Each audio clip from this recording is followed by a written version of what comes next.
Ban की मांग की जा रही है बजरंग दल पर, क्या कहेंगे आप इस पर? आपकी क्या प्रतिक्रिया?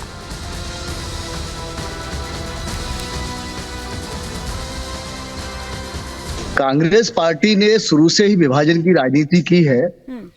समाज में कैसे नफरत बढ़े और उस नफरत का लाभ उन्हें कैसे इस्लामिक वोट और वोट का मिले, यह ध्यान में रख करके कांग्रेस पार्टी ने इस समय कर्नाटक में चुनाव के समय अपने घोषणा पत्र में ये कहा है।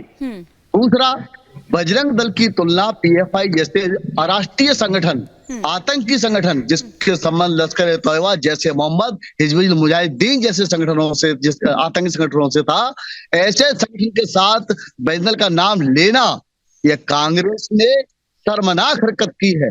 यह कांग्रेस ने केवल और केवल मुस्लिम परस्त वोट बैंक, कुछ कट्टरपंथी मुसलमान खुद करने के लिए यह घोषणा पत्र में जारी किया है। बजरंग दल इसको किसी प्रकार से बर्दाश्त नहीं करेगा। बजरंग दल ने कल 4 तारीख को पूरे कर्नाटक में ये तय किया है तो वह गांव गांव में व्यापक पैमाने पर सामूहिक हनुमान चालीसा के पाठ करेगा और इस पार्टी को सबक सिखाएगा। नहीं तो फिर बजरंग दल करेगा क्या नीरज दोनेरिया जी, ये भी मैं जानना चाहती हूं, क्योंकि पीएफआई को किस लिए बैन किया गया ये सब जानते हैं, लेकिन क्या गतिविधियां कुछ इस तरह से बजरंग दल की रही जो कांग्रेस इस तरह की बात कर रही है या पीएफआई से उसकी तुलना कर रही है? मानी जी, आप देखिए, विनाश काले विपरीत बुद्धि, आज भारत की राष्ट्रीय जनता ने केंद्र से इनको निर्वासित कर दिया है। अब इनका सामर्थ्य ये वंद वैन प्रतिबंध लगाने का नहीं, आप राज्यों में भड़काने का काम कर रहे हैं। अब कर्नाटक की भी जनता इनको सबक सिखा देगी, क्योंकि वो जानती है बजरंग दल देश का राष्ट्रव्यापी संगठन है। देशभक्त नौजवान काम करते हैं, अपनी मातृभूमि की रक्षा के लिए, देश की रक्षा के लिए काम करते हैं।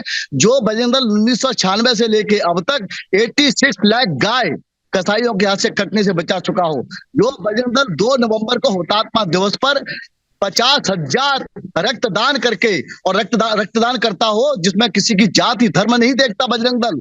और जो बजरंग दल इस देश के अंदर श्रावण का महीना अर्थात जुलाई अगस्त के महीने में इस देश में 5 लाख पौधे लगा वृक्षारोपण करता हो, कोई करता है संगठन? ऐसा संगठन जो देशव्यापी काम कर रहा है, अपनी मातृभूमि की रक्षा के लिए काम कर रहा है, अपना सेवा स्वच्छता संस्कार का भाव लेके काम कर रहा है, वो संगठन आज इस्लामिक जिहाद और लब जिहाद के सामने चट्टान बन के खड़ा हुआ है। इसीलिए बजरंग दल इस कांग्रेस की किरकिरी बना हुआ है, इस्लामिक जिहादियों की किरकिरी बना हुआ है। इसीलिए कांग्रेस पार्टी ये षड्यंत्र कर रही है।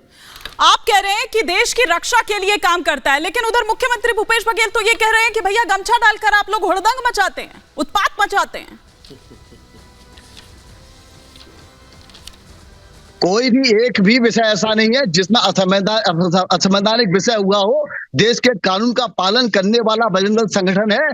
कभी भी बजरंग दल ने संविधान के दायरे से बाहर जाकर कोई काम नहीं किया। आप बताइए, 1996 में बाबा अमरनाथ की यात्रा आतंकवादियों ने रोकी थी, लेकिन यही बजरंग दल के 50,000 नौजवान भगवा कफन बांधकर वहां पहुंचे थे, तब कांग्रेस पार्टी कहां चली गई थी? यही कांग्रेस पार्टी जिसने यासीन मलिक, JKLF के प्रमुख यासीन मलिक, जिसने इतने बड़े पैमाने पर आतंकी हमले किए थे, और उन आतंकी हमले करने वाले को इन्होंने, आज से इनकी सत्ता थी तो कांग्रेस के गलियारों में, संसद के गलियारों में सम्मानित किया था और पुरस्कार प्राप्त किए थे।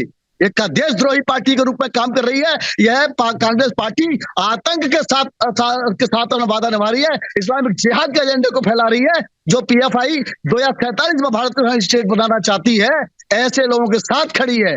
ये देशभक्त संगठन बजरंग दल यह कतई बर्दाश्त नहीं करेगा।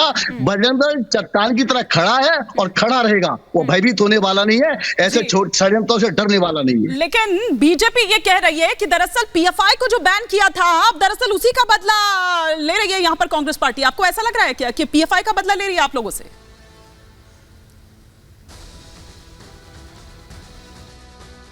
मान लीजिए, मैं आपको याद दिला दूं, आपने बहुत शानदार क्वेश्चन पूछा है कि आप देखिए, जिस समय सिमी को प्रतिबंध किया गया था, उस समय कांग्रेस की अध्यक्ष सोनिया गांधी सड़कों पर प्रदर्शन कर रही थी। पीएच सिमी को बैन लगा दिया, जब इनके अब्बा जान मर गए हो, ये उस समय सड़कों पर प्रदर्शन कर रही थी।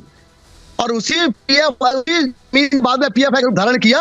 इसलिए कांग्रेस ने जिनको पाला, देशद्रोहियों को पाला, वही कांग्रेस को आज दर्द हो रहा है कि केंद्रीय गृह मंत्रालय ने पीएफआई को बैन किया, क्योंकि एनआईए के जांच में फुलवारी शरीफ में यह साबित हुआ कि 2007 इस्लामिक स्टेट और दूसरे देशों से फंड प्राप्त करके और देश में गोला बारूद हथियार इकट्ठे किए जा रहे थे भारत को इस्लामिक स्टेट बनाने के लिए या भारत के विभाजन के लिए।